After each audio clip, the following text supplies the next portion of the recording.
Rais wa Marekani Donald Trump amesema Marekani haijui hali halisi ya kiongozi mpya wa juu wa Iran, Mojtaba Khamenei, huku kukiwa na mkanganyiko kuhusu kama bado yuko hai au amejeruhiwa vibaya.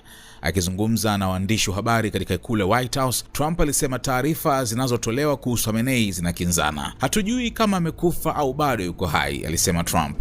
Aliongeza kuwa baadhi ya taarifa zinaeleza kuwa kiongozi huyo amejeruhiwa vibaya. Watu wengi wanasema ameathirika vibaya, wengine wanasema amepoteza mguu mmoja, wengine wanasema amekufa. Hakuna anayesema yuko katika afya kamili. Hajazungumza hadharani, alisema. Trump alisema hali hiyo inafanya iwe vigumu kwa Marekani kujua ni nani wa kufanya naye mazungumzo nchini Iran. Hatujui tunashughulika na nani Iran, hatujui kiongozi wao ni nani, alisema. Mapema wiki hii, waziri wa ulinzi wa Marekani Pete Hegseth pia alisema Khamenei huenda alijeruhiwa na kuharibika sehemu za mwili wakati wa mashambulizi ya awali. Hata hivyo, waziri wa mambo ya nje wa Iran Abbas Araghchi alikanusha madai hayo katika mahojiano na MS Now, akisema hakuna tatizo lolote kuhusu kiongozi huyo mpya. Khamenei alitoa taarifa yake ya kwanza hadharani Alhamisi ya wiki iliyopita tangu achukue uongozi baada ya baba yake Ayatollah Ali Khamenei kuuawa siku ya kwanza ya vita. Wakati huo huo, Trump ameongeza shinikizo kwa nchi kadhaa kusaidia kulinda usafiri wa meli katika mlango wa Hormuz, njia muhimu ya kimataifa ya usafirishaji wa mafuta. Alisema nchi kama Japan na China, ambazo hupokea zaidi ya 90% ya mafuta yao kupitia njia hiyo, zinapaswa kusaidia kulinda usalama wake. Trump pia aliwakosoa baadhi ya washirika wa NATO, akisema Marekani imekuwa ikiwalinda kwa miaka mingi, lakini sasa hawajitokezi kusaidia.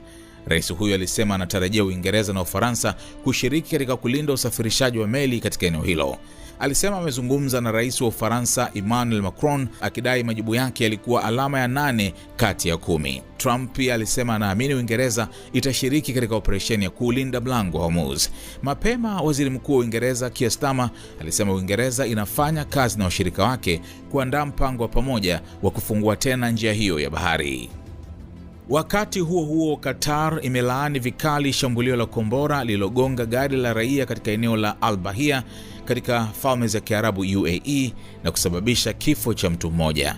Katika taarifa, Wizara ya Mambo ya Nje ya Qatar ilisema tukio hilo ni ongezeko hatari la mvutano na ukiukwaji wa wazi wa uhuru wa UAE. Wizara hiyo pia ilionya kuwa kuenea kwa vita katika nchi za jirani kunahatarisha usalama na utulivu wa eneo lote. Qatar ilitoa wito kwa Iran kusitisha sera zinazochochea mvutano na kuheshimu sheria za kimataifa pamoja na misingi ya ujirani mwema. Aidha, Qatar ilisisitiza mshikamano wake na UAE na kuunga mkono hatua zote zinazochukuliwa kulinda uhuru na usalama wa nchi hiyo.